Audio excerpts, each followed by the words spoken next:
يا صباح الخير يا اللي معانا. حبايبي النهارده بقى فلوج ما يتفوتش في مدينة جمصة الجميلة، وانصحك تشوف الفيديو للآخر لأن انت هتشوف البحر وجماله وفيه مفاجآت جميلة جدا جدا في نهاية الفلوج. بس ما تنسيش اللايك والشير والسبسكرايب عشان ما يفوتكش الكثير من السعادة والبهجة في قناتي. دي بقى يا جماعة جولة كده في مدينة جمصة الجميلة، بجد بعشق جدا منظر الشجر الجميل والخضرة الجميلة والأعشاب. شايفين الجمال؟ طب أنا عايز أقول لكم على حاجة، أنتوا لما تشوفوا الجمال ده عايزين إيه تاني يعني؟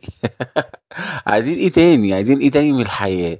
الواحد لما يشوف المناظر دي بيحس باستمتاع وجمال كده ومشاعر حلوة قوي.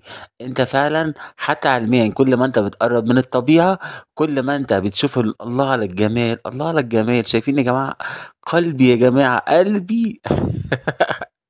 وشايفين هنا بقى العمارات الجميلة. وفي ميزة جمصة بجد ان هي دايما لما تلاقي فيها عمارات او فيلا او اي حاجة من الحاجات دي اللي هي دايما بتلاقي حواليها شجر ونسبة خضرة جميلة كده وممتعة وتخليك رايق كده وايه ومبسوط. بقول لك ايه، ما تنساش اللايك والسبسكرايب والشير، سيفوتك الكثير من المتعة والسعادة ان لم تشترك. لا بجد منظر الشجر يا جماعة جميل تحفة بجد. على فكرة، اللي عاجبني جدًا كمان في جمصة التصميم بتاع الفِلَل أو العمارات. شوف التناسق، تحس إن كل فيلا كده موجودة جنب أختها أو كل عمارة جميلة موجودة جنب أختها. ياما يا جماعة مشينا في الشوارع دي وياما لعبنا وأجمل ذكريات بجد. جمصة دي العِشق، أنا باحبها جدًا. يمكن أنا رُحت مدن كتيرة ويمكن تبقى في الشكل أجمل منها، لكن بجد دي بقى متعة، دي ذكرياتك الجميلة، دي المشاعر الحلوة وأيام الطفولة وأيام كل حاجة. شايفين يا جماعة الجمال؟ شايفين الروقان؟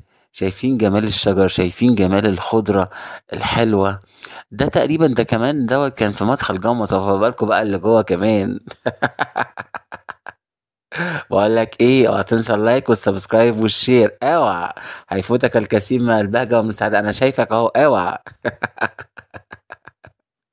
لأ بجد يا جماعة الشجر جميل بجد، مُبهِج بجد، تحس بالجمال، تحس بالروعة، تحس بالمشاعر الجميلة. وبيعجبني كمان إيه بقى، شكل النخيل زي ما أنتم شايفين كده، تلاقي النخيل كده إيه يقوم رايح جاي كده جنب بعض، سبحانك يا رب. آآ تحس كأن هُم كده إيه، ما بيعملوا أشكال جميلة. شايفين حتى المساحات الواسعة؟ يا جماعة يعني إيه يعني إيه الجمال ده؟ يعني أنا مش عارف أقول إيه بجد. الجمال